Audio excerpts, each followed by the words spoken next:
Hi, welcome again. This is Seekers and Cynics. My name is Richard Bentley and this is Bodmin Road Church.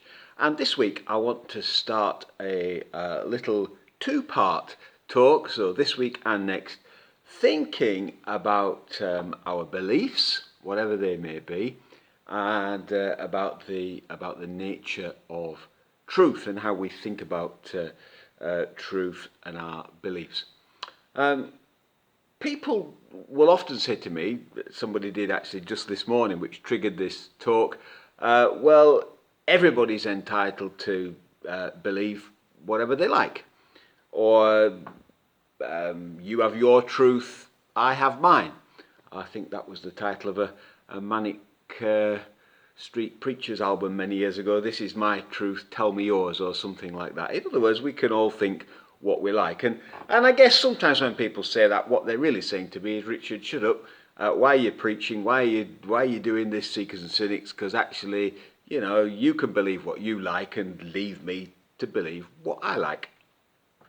What I want to do in response to that is try and have a little think through, just from first principles, some philosophy, some logic about statements and about truth, and see if that will help us just clarify, hopefully, our thinking a little bit.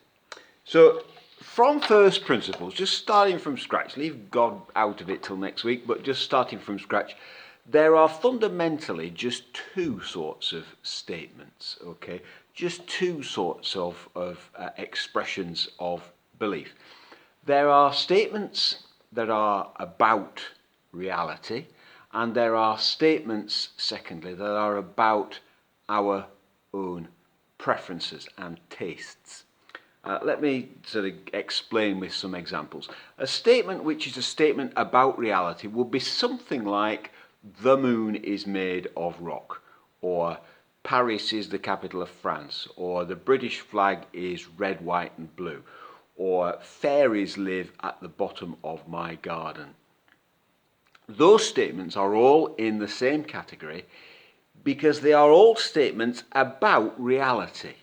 They are all either true or they're false. The moon is made of rock. That's either true or it's false. Paris is the capital of France. That's either true or it's false. Fairies live at the bottom of my garden. That's either true or it is false. Okay? All those statements, they are either true or false, depending on how accurately, whether they match up with reality itself. Okay? Whether they are true or false does not depend in any way on my opinion about them, or on anybody's opinion about them, or on what anybody thinks. They are true or they are false, depending on whether they match with reality. Okay? So if in reality there are no fairies at the bottom of my garden, then that statement is false, regardless of how sincerely I might have believed it to be true or wanted it to be true. Okay? In other words, there is a fixed reality which is independent of me and independent of you. And the statements that I make, they either match up with that reality, in which case they are true, the moon is made of rock, or they don't match up with that reality. For example, the moon is made of green cheese, in which case they are false. But reality rules, okay? Reality decides whether our statements are true or false. Reality is the decider, okay? Now, statements about our preferences and tastes are not like that. They're neither true nor false, okay? They are just about my own personal preferences and tastes, okay? So statements like, this cake is really tasty, or heavy metal music is wonderful, or Liverpool Football Club are fantastic and I love them, okay? Those statements are statements of my preference, my opinion, my taste. And they are neither true nor false, because somebody else might say this cake is horrible, or I hate Liverpool, okay? And it's not that either one is right or wrong. We would both be expressing our own perfectly valid opinion or taste on the matter. Okay, with me so far? Now, when it comes to statements of taste and preference, it is quite correct to say everybody's entitled to their own opinion. I don't want you to have to convince me about your football club because I love mine, or your piece of cake because I'm happy with mine, thank you very much. Okay, so some people might love heavy metal, others might hate it. Some people might support Liverpool, others might hate them. Some people might love broccoli, other people might hate it. And that's fine, and each to his own. Absolutely. But when it comes to statements about reality, it's different. We should be aiming, each of us, to make statements which do match up with the underlying reality. Okay, because the underlying reality rules. Yeah. So, for example, many hundreds of years ago, we used to say that the sun goes round the earth. That was the statement that was made. And eventually, as people studied the underlying reality, they worked out that that was not the way that reality went. Okay, that's not the way things are. The earth goes round the sun. That's reality. And so we can no longer say, well, I prefer to believe that the sun goes round the earth. That's laughable. Reality has decided the matter, okay? Reality rules. It's not a matter anymore then of my opinion or my preference.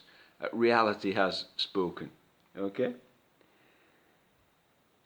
And you can't then say, well, everybody's entitled to their own opinion. No, that's silly, okay? It's the same when it comes to mathematics. You can't say, well, for me, 2 and 2 is 5. No, because reality corrects you. You can't just believe what you like when it comes to mathematics. If you try and wire a plug based on believing whatever you like, then reality will give you a pretty serious jolt. Okay? And you can't just say, well, it's up to me. I think blue goes here. Yeah? It's not how it works. So let me sum up. There are two sorts of statements. There are statements about reality and there are statements about our tastes and our preferences. Okay? When it comes to our preferences and our tastes, they're neither true nor false. We can hold opposite opinions and that's fine.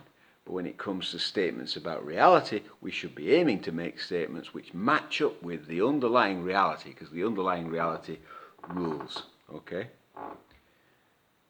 Hold that thought. Next week I'm going to come back and I want to split that first category, statements about reality, into two further subcategories. Okay? And next week we'll also start to ask, well, statements about God, where do they fit into this framework? Our beliefs about God, about spirituality, where do they fit in? Okay, so we'll come back to that next week. See you next time.